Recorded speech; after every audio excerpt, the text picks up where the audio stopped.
What you're about to see is an unscripted conversation between my husband Josh and I. And so, welcome to a unicorn talk. You're not going to want to miss this.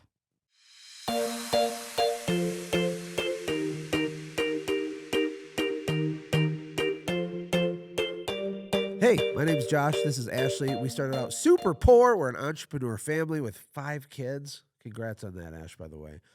We've been bankrupt. We've made millions. And we're just going to have a conversation about the weirdness of being an entrepreneur family. Ashley, how are you? I am I am doing It's wonderful. really easy living this life, right? No. No, no, no. No. What's been the hardest part for you as a spouse? Ups and downs, ups and downs, ups and downs. Or maybe there's 270 hard parts, but what two or three come to mind?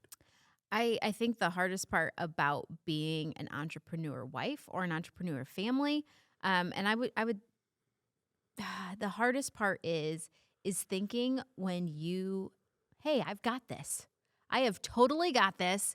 And then all of a sudden, the rug is pulled out from underneath Yeah. of you because it's the new level up. And so if you're going to be a stagnant entrepreneur, then it's probably fine. But when you're always trying to level up and you're trying to do really big things and you have a really big mission, mandate, and purpose, you're always leveling up. And so right when you think, "Hey, I've got this, we're crushing it," is just the beginning. And sometimes that happens in a 1 hour window. You go from crushing it to like really fast, or sometimes you're crushing it for a year. Hmm. And then it's But I think it is the pushing harder part, which I can't, like, I'm built to want to do big things, right? And there's a cost with it. I mean, all growth has pain. I mean, Yeah. let me ask you this: has it been worth it overall? Yes, it has been worth it. Now, there are moments that I'm like, "Is this worth it?" Like, and we've got to do lots of cool things and we've got to help lots of people and we still love people and want to help them. But there have been moments where I'm like, "Is this worth it?" But the answer at the end of the day is always yes, that it is worth it. What would you say to a dude who's married? He's the husband. He's an entrepreneur. Um, what does he need to start doing? What does he need to stop doing to bring sanity back to his house while he's building the business? Oh, that's a very complicated question. You're just saying like one thing. I don't know, whatever, wherever you want to take it. Um, you need to be very clear about casting your vision. And you have to do it on repeat because what happens is as entrepreneurs, they can go for a very long extended time. They have a vision in their head, they can see it, they can feel it, they can taste it. Like it becomes their being. But then they say it one time to their wife, and then 6 months down the road, when hustle and grind season is happening and it's just exhausting, um, the wife is like, "What the heck are we doing?" And you're like, "Babe, you're not on the same page as me? What are you doing? We casted the vision." You have to be a great, kind of like, what are those birds that keep on saying the same thing? Like, keep repeating your vision and casting vision. You have to recast vision a lot because if your wife is not entrepreneurial, she'll get exhausted. She'll be dying on the vine and you don't even know it. That's so good. So hyper clear communication, enthusiasm, painting a picture, reminding your family, because us entrepreneurs live in the future, Yeah. kind of all by ourselves. We're just floating around like we're going to build this big thing, and then we forget to like relay the information to the ground troops, which are our family trying to help, right, survive. But I think a lot of entrepreneurs don't even have a vision. They don't know what to do. They're just surviving. Ooh, that's really terrifying because if a wife wants their husband to be the leader. They want them to be the leader of the tribe of your, clan or whatever you want to call your family unit. And if you don't know where you're going, that is absolutely terrifying. So if you don't know where you're going, please do not tell your wife you don't know where you're going. You better just figure it out very, very quickly because that's very dangerous. You're walking on very dangerous territory. And then one other thing that I'd add to that is um, sometimes entrepreneurs will cast the vision, they'll do a really great job of that, and then they go build. And they don't share the journey with their wife, or they don't tell their wife, "You're the ride or die." So when other employees or other things are happening, they start to think that the entrepreneur is living their life without them. So you want to make sure that you're always keeping your wife in the loop. Maybe she doesn't want to be in the business. I mean, be very careful of the role you put your wife in. That's very dangerous too. But keep her in the loop. Make her remember that she is your ride or die and that she's your number two. Well, God first, then your wife. Everybody. Right. I have a question for you though. Okay. What is like the most important thing for an entrepreneur wife to do for an entrepreneur? Dang it. I thought you were going to ask me what the most important thing for the entrepreneur to do was. I had an answer for that. Oh, well, you can Okay. answer that too. We will. Make wild, passionate love on a regular basis to your entrepreneur. Uh, and that's not a joke. That's a thing. I think trusting the entrepreneur. Here's a weird thing about respect and the trust thing is that w- sometimes I think women, especially in modern culture, they want a mountain of proof to extend respect and trust. But that's not the way God designed it, right? So let's say in a perfect scenario, a young man and a young woman get married. Well, there's no mountain of proof of anything, but the trust and respect has to be implicit from the beginning, right? And what's hard for the wife is that she might have to do that for a repeated period of time with no visible signs of success. But the trust itself is what catapults success. It's rocket fuel to the entrepreneur, right? So you told me a story earlier this week about someone whose wife texted him back. He was going to make a big purchase decision and he was all nervous. And she said, I trust you. That was her response. The guy started crying, right? Yeah, a grown burly man who is, Yeah. being the leader of his home. When he heard his wife say that, like literally, I think she could have asked for anything she wanted. He would have given it to Well, her. here's the thing. He, When she says, I trust you, that gives him permission to trust himself. ooh, And there's many ways an entrepreneur wife can show her husband that she trusts him. One is physical. Pick it up and I'm throwing down. Very important. Then you have words, right? Then you just have attitude. I think attitude shows trust, right? Can you sit and wait? Can you put yourself second? Can you actually be a helper and be in the background, or does everything have to be about you? You're going to have like a freak out every 5 seconds. It's really hard. I mean, the role of a wife is insanely difficult. But in the context of a marriage, when this is happening, it makes the man basically get injected with rocket fuel and want to go club stuff and drag it home. And to be very clear, results have to be produced. You can't sit on your computer and update spreadsheets all day and pretend that you're working and take another course and listen to 14 more Alex Ramosi videos. You have to go out and do stuff. You got to make money, period, right? To kind of I think when you get the result, it's like a refill in the tank of, oh God, okay, I was almost out of the you're borrowing on credit the trust and respect, right? And so it's this back and forth teeter-totter of like, I trust you, go farther, it's okay, I got you. No, I still trust you. It didn't work, I still trust you. Boom, big result. Then she can breathe to get more trust, respect in the bank. And it goes back and forth and it ebbs and flows. whew, that was good. That gave me the goosebumps. I liked it. Remember when we went to like pre-marriage counseling? Remember that? Yes, I do. And we go to pre-marriage counseling and he's like, your role as a husband and wife is to outserve each other. And then I said, okay, Ash, you go first, like as a joke. But this is actually a problem. It's like, who goes first? No one wants to be vulnerable. No one wants to be the one to get screwed over. They're like, no, prove it to me. Then I'll do it. And so the man's version of that is like, give me everything even though I have no results. Well, that's not fair, right? But then the woman's version of it is, yeah, I'm happy to trust you after you prove that you're trustworthy for 5 years straight or some unknown, unwritten down criteria, right? That's murky. The reality is both people have to take a risk. Both people have to do the thing that's scary with no certainty attached to it at all forever. But that's why it works. But is it really truly risky? I mean, we think it's risky. It Yes, feels like it is. it feels like it is risky, but I actually think that our culture has told us that that is risky to, It's the trust recipe your, for success. it is because it's risky not to trust your spouse. Like, look at divorce rates and, all of the just trauma through our culture. We've been telling women it's very risky to like trust a man, but then they have to go be a single mom and raise kids. That's hard work. I've been kind of like a single mom when I've been back in Michigan for a little bit. Ladies, that is hard work. That is hard Well, it's work. horrible for the kids. Well, and It it's horrible destroys for the society. women, and it's horrible for It the men. is, and it produces a way worse result. I mean, there's so much evidence and studies on this, it's not even funny. It's a nightmare. So no, families need to stick together. It's the building block of society. You were telling me about what study was it? Where entrepreneurs that start a company together have a way lower divorce rate. It was like Yeah. 7% or something. Yes, it was It was like really, really less than low. 10% It was really low if you start a business with each other. And with that's each other. with Very each big other. distinction. So if you Very just big. have a company and your spouse is never on board with it, that's probably even worse of a divorce rate. I don't Probably. know. I didn't see a number on that, but but if you have, here's what I hear when I hear that stat: two people had a shared vision and they did really hard things together. That's a recipe for success, right? Mhm. Two people had a shared vision and they did hard things together. I mean, that's how you simplify it. So if you're the woman watching this, you've been dragging your feet, telling your husband to get a real job. You're playing a dangerous game.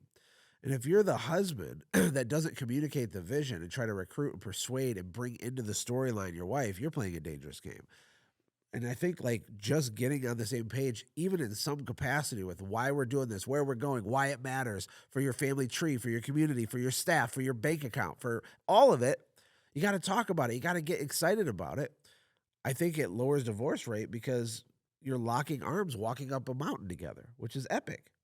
You Mhm. can try, you can trauma bond together, building the business.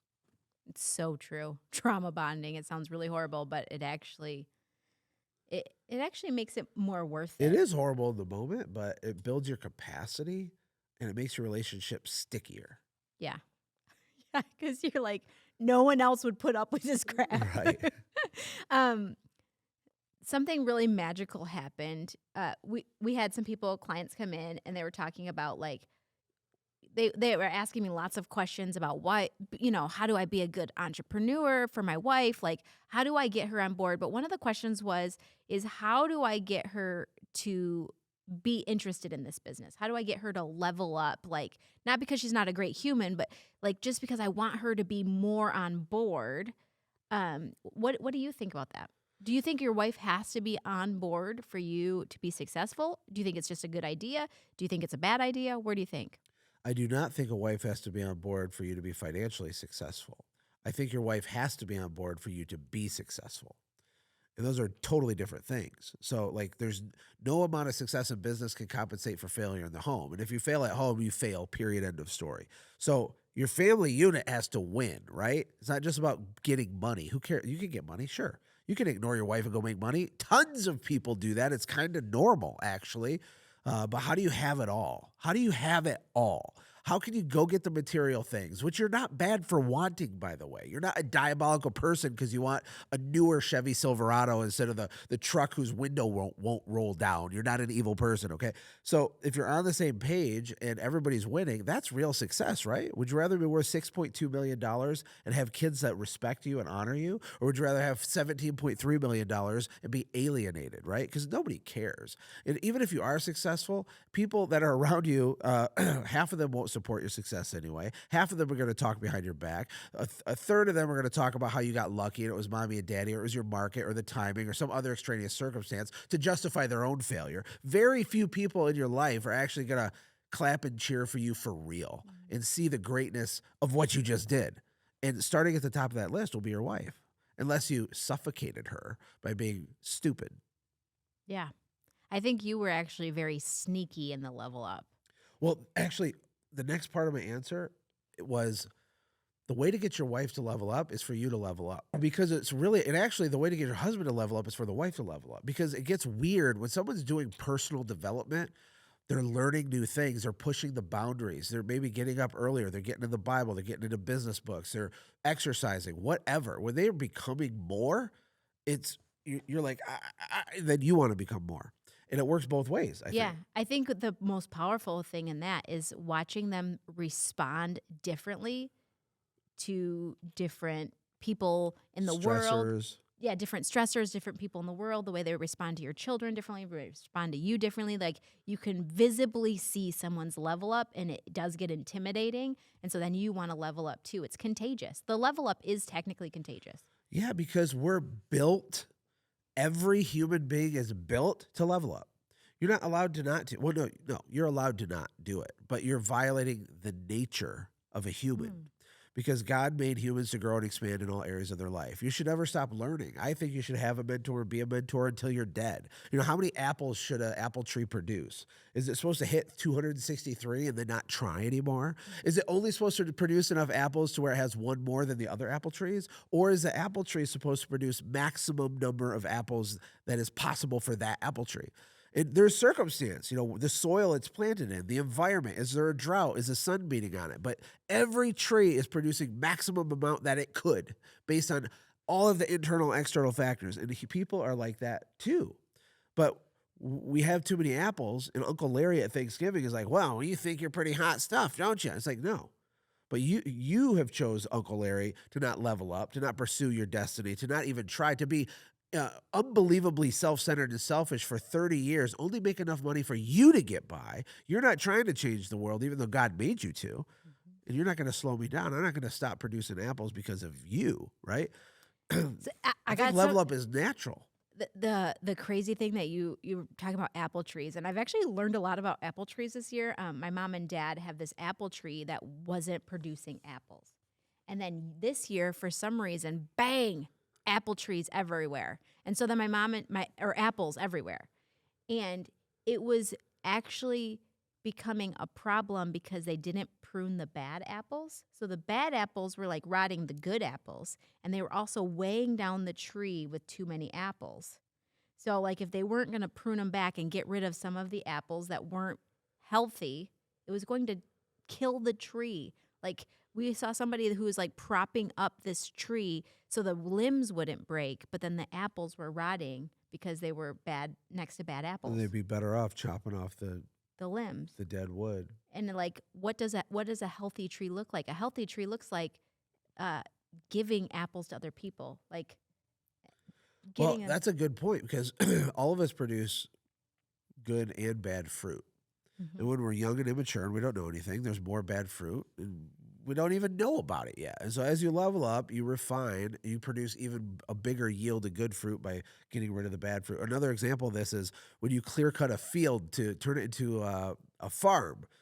It's interesting looking at all these farms. Someone had to chop all these trees down and yank the stumps out with like a horse 200 years ago. It's like, Mhm. shout out to that guy. But when you're doing it, there's rocks in the field. And the first thing you do is take out the big rocks, the obvious rocks. But there's a different set or a different size of rocks, and there's even more of them, right? So you could spend months getting the medium-sized rocks gone. And it actually never stops, right? Because you can go all the way down to pebble. And that's kind of like the bad fruit part. You're removing the bad out of the field so that it can produce a bigger yield, or you're cutting the bad fruit off the tree so it can produce a bigger yield. In a marriage, what does that look like? It means getting in the word because first of all, God is real. Hello. And your money doesn't matter. It's all going to burn one day. Okay. So go get it. Get your hot tub. Get the Chevy Silverado. That's cool. But it doesn't really matter. So the level up is being around truth, which is the word. And it's examining yourself and becoming self-aware. Aristotle or Socrates said, the only thing I know is that I know nothing. And truly wise people know of their own inadequacies. They're aware. They don't shame themselves, but they're aware. It's on a list. They're working at it. They're chipping away at it. Most people don't even know that there is a list. Hmm. I have like a major crush on you. Your big, fat, sexy brain. Maybe we pause this interview and come back in 20 minutes. Stop. Stop. Now you're going to make all of our staff really nervous about that. That's All right. All right, let's cut. 20 minutes later. I don't know. We're going to go from there now. Well, I guess if you could look into the camera, speak to an entrepreneur wife who is really pissed at her husband because there's chaos, there isn't good vision, and there's not enough results. And they know that he's working, and so they might even feel guilty for being pissed, but they're just in this state. What do you say she does? What do you talk to her directly? Mm. I'm going to cry.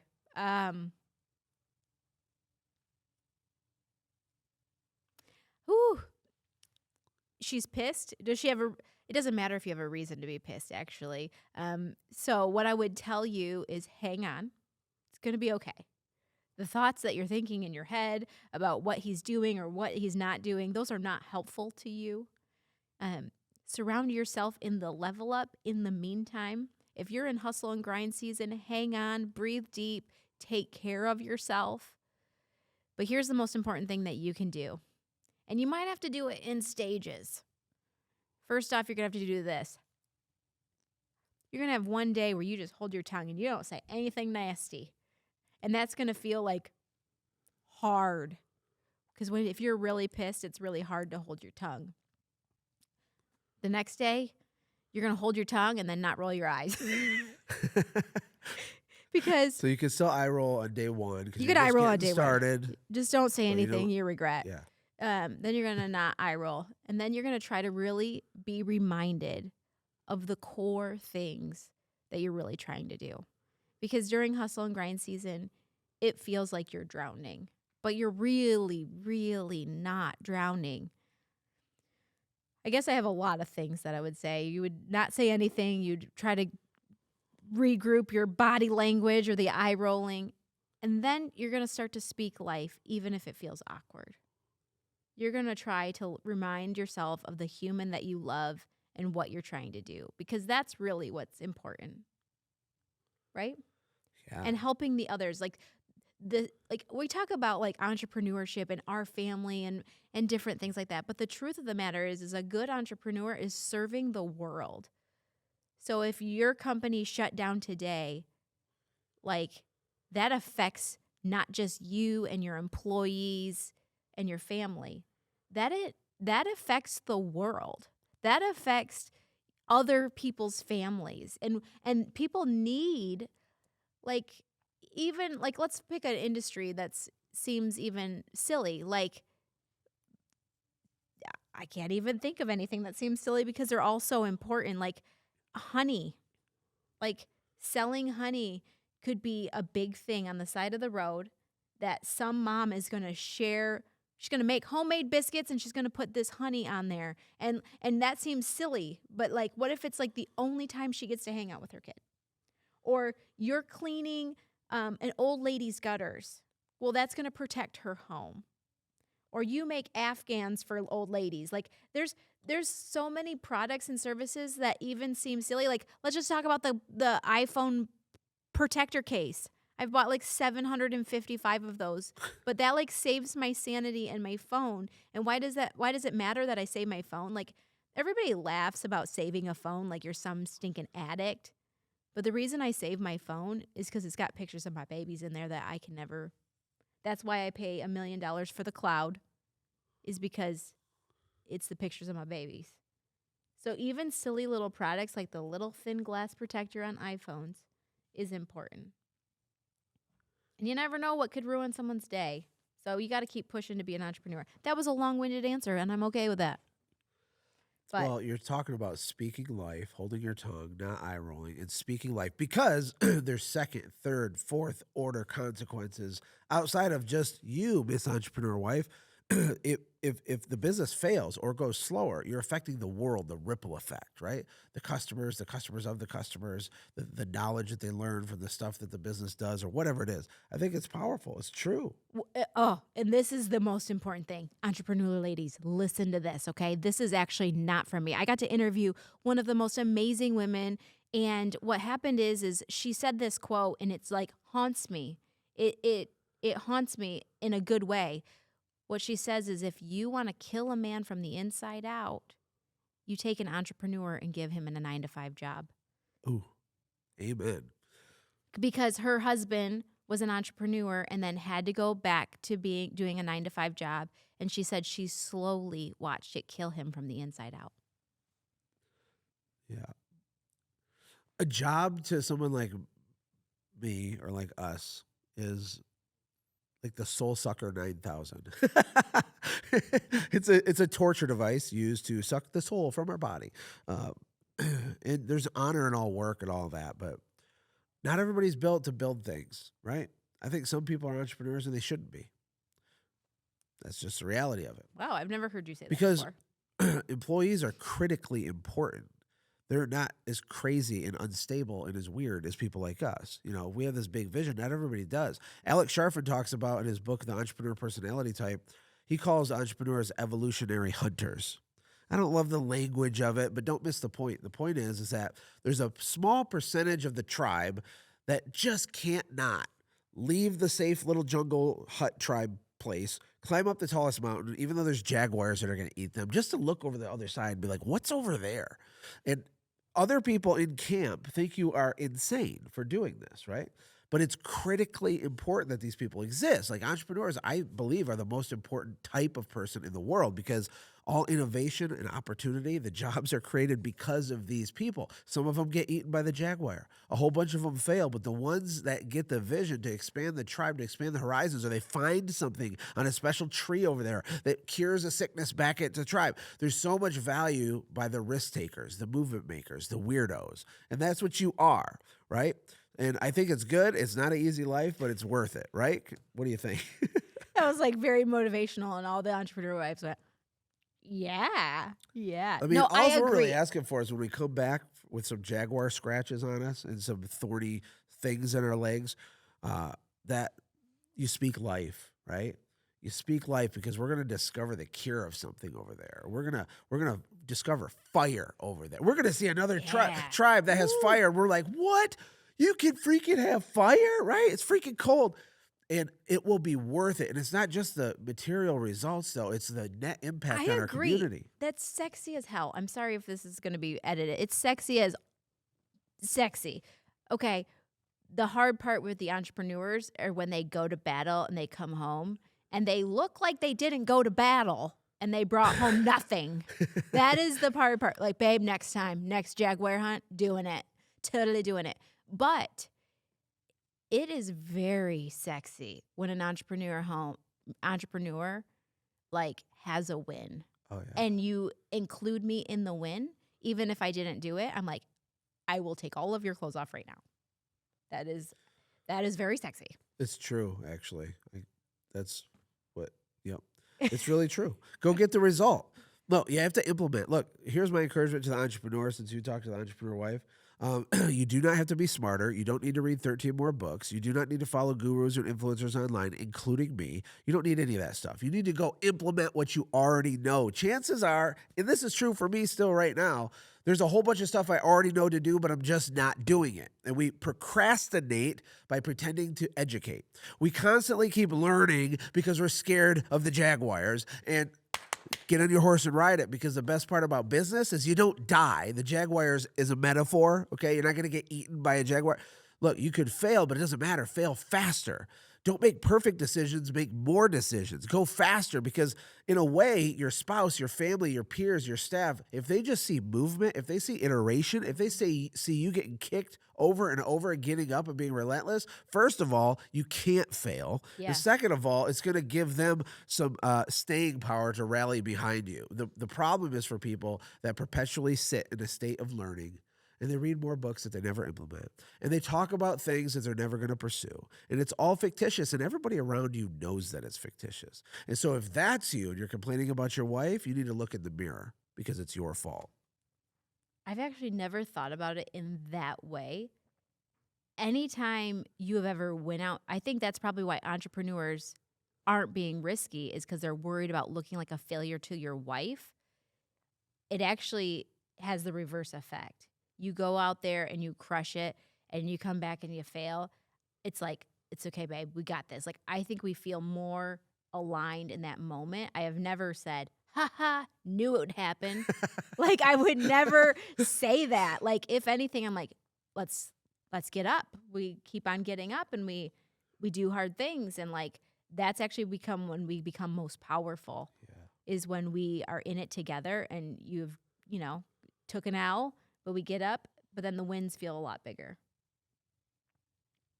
Although you can't tell everybody, because I love what Myron Golden says. He says, most people are comfortable living on Mount Just Enough. There's a little mountain, Mount Just Enough. And what people like us are interested in is Mount More Than Enough, okay? But in between these two things is the jaguar, sticks and stones, nightmare, scary, risky stuff. It's the hard things, right? Another way Myron explains it is between every anointing and every appointing is a season of disappointing, which is interesting because King David, slay like David in the Bible, was told he'd be a king when he was like 16 years old. He was anointed. That means he knew he had a call from God to do a thing, and that might be true for you. You're like, I'm a world changer. I'm going to do that. I'm going to be an author. I'm going to speak on stages. I'm going to give away millions of dollars. I'm going to build orphanages. I'm going to do, I'm going to do something in you. That means you've been anointed. But the thing is you don't get to live the reality of that anointing until you go through the season of disappointing. This is normal and natural. The friction and pushback is evidence that you're walking towards Mount More Than Enough. Problem is people think that when bad things happen, it's a signal that they're on the wrong path. No, it's a signal you're on the right path, right? It's evidence that your capacity is growing and that you're moving in the right direction.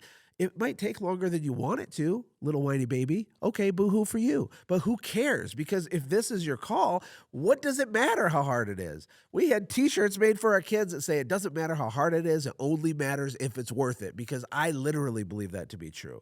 If I am dying on the ground and I have my use of my fingers, I'll still try to send out that last email to convert that one thing or help that one last family, and I'll click the button to do everything I can, trying to get there.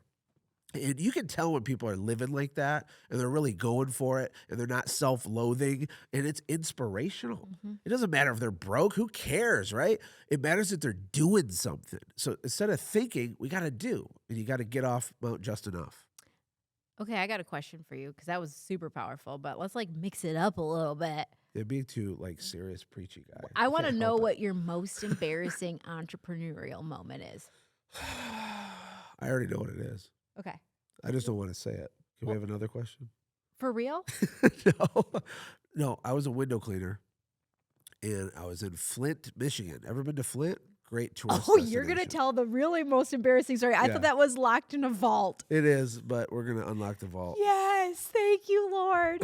So I'm at this house. It's about 90 degrees and humid in the middle of the summer, and I have to clean this guy's windows, but he's not there. He's running. The homeowner's running late, and even if he would have been there, I wouldn't have used his. Well, actually, no. Okay. I'm misremembering, and now I have it. This is what happened. The homeowner wasn't going to be there, but the house was supposed to be unlocked because this was a regular client. So I would have been there by myself and do the work. I had to poop so bad. I mean, bad. I mean, like dangerous. If I was on the expressway, people's lives are in danger. Sitting in the seat, different, swerving, sweating. The sweats, It's yeah. out of control. Pain, bad. And the whole way I'm driving to this job, I know no one's there. I'm going to make it. It's going to be okay. So imagine when you set an expectation for yourself, I have 46 seconds and then the problem's solved. I have a minute. I can do a minute and 13 seconds and then the problem's solved. It's fine. And so I'm 30 seconds, 20 seconds, 10 seconds. I pull in, house is freaking locked, right? I'm totally screwed. There is no reframe it in my brain. What happens now? So I crawl in the back of my wife's Pontiac Aztec, which what a weird car that was. And I loved it. I pooped in a bucket in our car. And it was horrifying and humiliating, embarrassing. And I put a lid on it. I sealed it. It's a special type of window cleaning bucket. I sealed it. And I didn't even tell my wife that this happened for over a year. When I got home, I put it like in the corner of the garage and I said, do not ever open that bucket. And she's like, why? I'm like, don't talk about the bucket. And then like a year later, I put it to the garbage. I didn't want to put it to the garbage because someone would have been like, hey, that's a pretty sweet bucket. They would have taken it. We called it the shame bucket. And then Yeah. finally he told me what The it shame was. bucket. The shame bucket. Yeah. It sat in there for a while. Oh, did I love that bucket in the seconds of when it was happening, though. Thank God for the bucket. It's all the frame you look through life, right? Yeah. Oh my goodness. So that's fun. So that was your most embarrassing entrepreneur moment. It was one of them. I also got thrown out of a little old lady's house who started F-bombing me. That was interesting. And one time you did do a complete webinar with nobody on it. Oh, and you yeah. didn't know till the end. No, one time, I knew. One time you also, I'm like, I airing, took a flex. I'm airing your dirty laundry now. I'm Yeah. like, and then one time you went live in the wrong group and Yes. for a paid challenge. Yeah, people paid a bunch of money to go to a very specific training with me. And on day one, I went live on my personal Facebook page. In the wrong spot. Like, welcome to day one of this such and such, blah, blah. And I'm going for like 20 minutes. Everybody's blowing me up, but I have do not disturb on all my devices because I'm doing the training, right? And I finally figure it out, and I'm like, oh my God. Well, then I go back into the group. These people paid money. They're like, bro, seriously? And it worked out. And actually, we sold thousands of dollars of more tickets to the training Because because people are like, wait, no, what is that? How do I get it? So then they signed up and went in the thing. So it's actually kind of an accidental good marketing tactic. I remember Brandon Vaughn called me and he was like, "Are you with Josh?" I'm like, "No, like he shut it down. Like it becomes Fort Knox. When you're like doing a training, we Right. like really secure the area." And so I was like, "No." He's like, "He was going live in the wrong place." I was like, "Oh crap." But I'm like 15, 20 minutes away from where you were. So I like hop in my car and I'm like driving, trying to came blow you in up. there. Yeah, I came in there She and was physically like, came to my office and was like, and I'm like, you're not even supposed to be here. Yeah. like, what are you? I The like got look the on my look. face, too, The is just look. like, sorry. It was a bless your heart. Sorry, bye. moment. Click. Everybody's like, what? Yeah. Oh my gosh. Embarrassment, I mean, it's just part of it.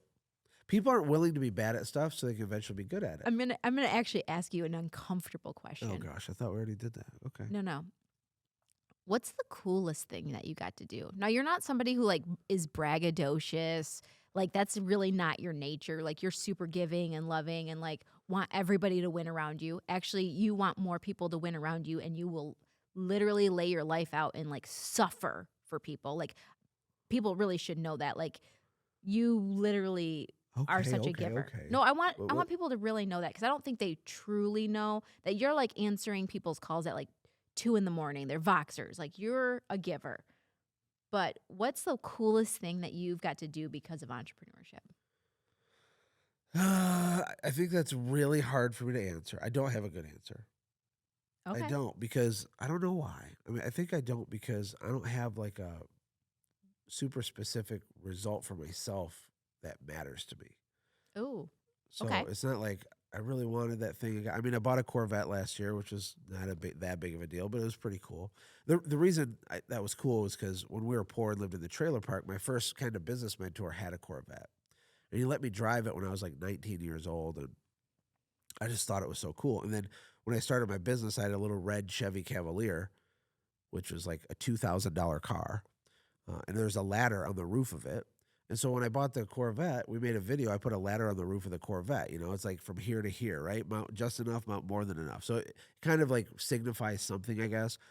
But we're also giving the Corvette away as part of a giveaway at some point. So keep your eyes peeled. That's really why I bought it. So So it's not I even don't about know. the Or Corvette. like I love getting wins for you. I love when we paid cash for a castle house on 25 acres in Michigan because you basically were like, I don't think we can do that. And I'm like, hold my beer. I like achieving for you or for the team. He does like to I impress I me. want the people around me to make a fortune, right? I genuinely I want Will to be making hundreds of thousands of dollars a year. I want and we all have to work and it has to be legit and there's value and all that. But that gets me excited. So I don't know. Our kids being able to travel, live in 2 countries, being able to speak on 100 stages is cool. Not because I wanted to, because I didn't even want to do it, but the impact, the letters that we get, the gifts that we got. This $200 hoodie was sent to me by someone just saying, "Thank you, you changed my life." So there's all this benefit from it. But the reason I'm doing it is because my life goal, my purpose since I've been 12 years old is to be radically generous and to give away $100 million to widows, orphans, and bug eaters. And I'll just tell people what bug eaters are. This is my purpose. So all the businesses, all the moves I make, everything I'm trying to do, even if it falls apart and I go bankrupt again, it doesn't matter. I'm not going to stop. I'll start again. I'm trying to give away $100 million to widows, orphans, and bug eaters. Period. End of story. And along the way, just lifting people up with me. But bug eaters are the weirdo Christians, the ones that are filled with the spirit and power of God, the ones that wander through a 7-Eleven or Walmart and lay hands on people and pray and people start crying and they get saved and delivered. I'm going to finance and fund those people. We're not going to use our money to buy more fog machine juice for Joel Osteen's mega church, okay? We're going to fund Sorry, Joel. Larry, the weirdo who hears from the Lord, to wander through Walmart and set people free, to have drug addicts get delivered in a moment, which I've seen happen. That's what we want to do. That's why we do what we do. So weird way to answer it, but that's what comes to mind. No, I like it. So let's talk about the level up of the purse that changed my life and even made me win an award and speak on stage in front of 5,000 people. Yes, please. So I was going to start a company and I was really having some imposter syndrome and you helped me level up. You helped me have an identity shift because I was like, I had a big case of I'm just me-itis. I shop at thrift stores. I'm a mom of 5. No one wants to listen to me and hear what I've got to say. And you were like, that's not true. And I was like developing the unicorn squad, but I was still running into these mental blocks. Do you remember this? Oh yeah, very much. And we were like walking through the mall, and I kind of walked. I've never had a real designer. I've had designer purses, but they always came from thrift stores or secondhand. And I've never had like an expensive purse. Right. And I was walking past the Coach store, which is an expensive purse. It's like $400 or $500, right? And but not like a Birkin. Everybody, I know how much a Birkin costs. But we were walking past it, and I was like, past it and like looked at it, and you're like, let's go in there. And I was like, no, I'm not the type of person who goes in there. And you're like, yes, you are. And you said, this is an identity level up. We're going to go in there and we're going to buy a purse. And what happened? Well, it was like a science experiment to me because it was interesting to watch your total physiology change because you walked 3 feet into a store. This is true. Like this, I see this with people I coach all the time too. I didn't tell her she had to buy something. I just said, yeah, let's go in there. Let's go. And she's like, no, I'm like, seriously? Because of a freaking overpriced purse? I mean, give me a break. So we go in there, and because I see her reaction do that, then I knew we are 100% buying a bunch of purses today now because we need to treat the disease of I'm not enough. Do I want to waste what do we spend? A couple grand on purses? Did I want to waste $2,000 on purses? No. Is it worth $2,000 in purses to fracture the false reality that she was living in about who she was, what she deserved? Yep, it was worth every penny. So we bought the purse, the backpack, another purse. We bought a bunch of. I got the personalized engraved trinket, and she's like hyperventilating the whole time. I was, you guys. I was having like, I thought this is my once in a lifetime. I have to be very clear on this decision because I'm never getting another designer purse. So I was like, I don't know. Like I physically was like sweating and like breathing. And I remember the lady's name was Barbara. I would never forget her name. And she's like, wow, someone must really love you because I literally was sitting there having this. And he's like, we're getting both. And I was like, we can get both. Like they're the thoughts that were just creeping into my head. He's like, he looked me straight in the eyes, and I will never forget this. He's like, we're not leaving here. I'm going to keep on buying purses until you break through this and level up. Like this is more important than the actual purse. 100%. And it was such a powerful move. And that I got to tell that to my ladies. Like if you won't invest in yourself, like. And it's not about a personal purse. It's not about material things. It's about things controlling you. Yes, it had that a lot of purse control. store actually had power over you. And basically, we walked in there, and I made that purse your bitch. That's what happened. Stop it. Because who cares about... By the way, I didn't know anything about designer purses, but I do know, upon further review, Coach purses are like the peasant designer purses. So we're going to have to do this all over again at some point with like the $25,000 purses because it's not about the purse. It's about your identity. And coaching 1,000 business owners, I know with certainty that that's actually the core problem happening. It's not teaching people what to do. It's getting them to do it. And the reason people don't do it is because of false beliefs and identity issues and childhood and weird stuff in our brain. That is what takes the chains off most of the time. And by the way, if you're offended that I said the word bitch, I'm good with it. I am so offended right now.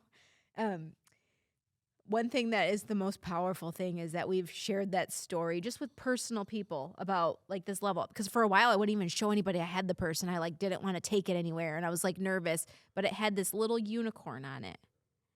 And every time I looked at it, it reminded me of other entrepreneur wives who are in their bathroom crying, saying, I don't want to do this anymore. I don't want to be an entrepreneur wife anymore, and needing help. And it encouraged me to level up for them. And now I've heard the stories of people that you've shared this story with, and they bought their wives' purses, and how the process of women going through it was the same as mine.